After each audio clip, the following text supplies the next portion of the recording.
ରାଜା ଦଶରଥ ପିଲେ ପରଶୁରାମ ସହିତ ଭେଟ ହୋଇଛନ୍ତି। ଭେଟ ହେଲା ପରେ ସେ ଦେଖିବାକୁ ପାଇଲେ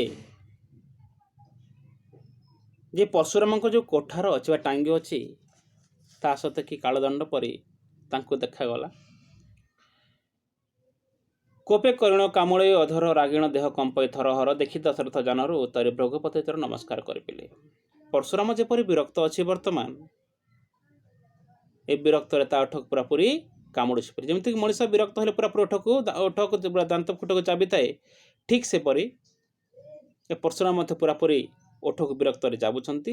ଯେପରି ବିରକ୍ତ ହେଉଛନ୍ତି ତାଙ୍କର ଶରୀର ପିଲେ, ତାଙ୍କର ଶରୀର ପୁରାପୁରି ବିରକ୍ତରେ ପୁରାପୁରି ଥରହର ଯାଉଛି।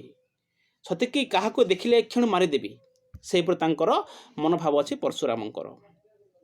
ରାଜା ଦଶରଥ ଦେଖିଛନ୍ତି, ତାକୁ ଦେଖିକୁ ରଥରୁ ଓହ୍ଲେଇଛନ୍ତି।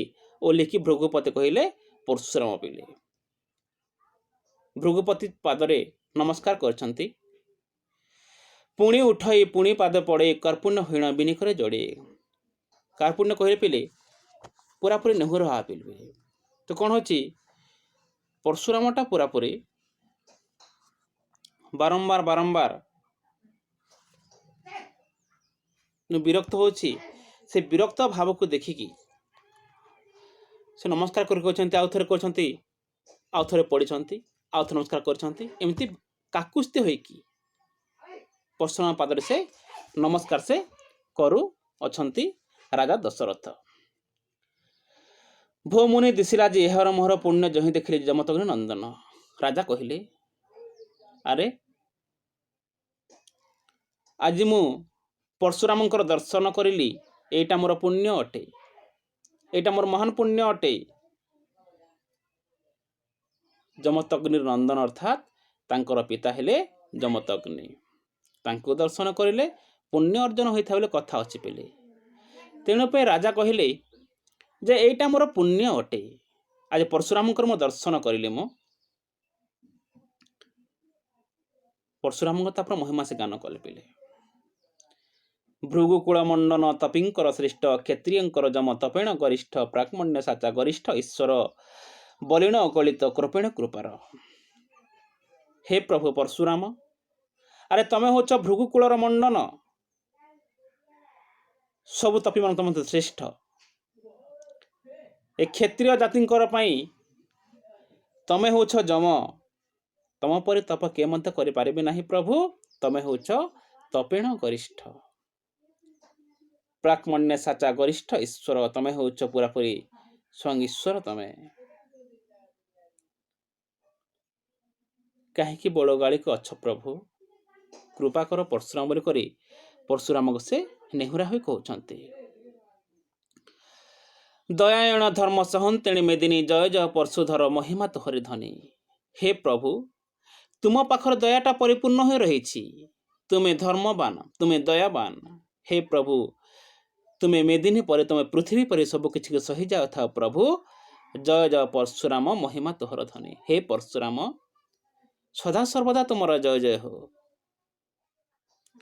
ଯେତେକ ପାପ ଥିଲା ମୋହର ଅଙ୍ଗେ, ତତେ ଦେଖିଣ ଯେ କଳି ଗଙ୍ଗେ। ଜୀବନରେ ମୁଁ ଯଦି କିଛି ପାପ କରିଛି ପ୍ରଭୁ ପରଶୁରାମ, ତୁମକୁ ଦେଖିଲା ପରେ ଲାଗିଲା ଯେ ମଣିଷ ଯେପରି ଗଙ୍ଗାରେ ସ୍ନାନ କରି ପୁରାପୁରି ନିଜର ପାପକୁ ଧୋଇଥାଏ, ଠିକ୍ ସେପରି ଆଜି ତୁମକୁ ଦର୍ଶନ କରିଲା ପରେ ସତେକି ମୁଁ ଆଜି ଗଙ୍ଗା ସ୍ନାନ କରିଲି, ସତେକି ମୋର ଶରୀରଟା ଆଜି ପୁରାପୁରି ପବିତ୍ର ହେଇଗଲା। ଏ କଥାଟା ରାଜା ଦଶରଥ ପରଶୁରାମ କହୁଛନ୍ତି ପିଲେ। ବ୍ରହ୍ମେଣ ବ୍ରହ୍ମାତୁ ଯୋଗେଣ ଯୋଗେଶ୍ୱର କ୍ଷତ୍ରି ବୃତ୍ତି ଅଟୁତୁ ଚକ୍ରଧର। ତୁମେ ହଉଛ ବ୍ରହ୍ମଣରେ ବ୍ରହ୍ମା ସ୍ୱରୂପ,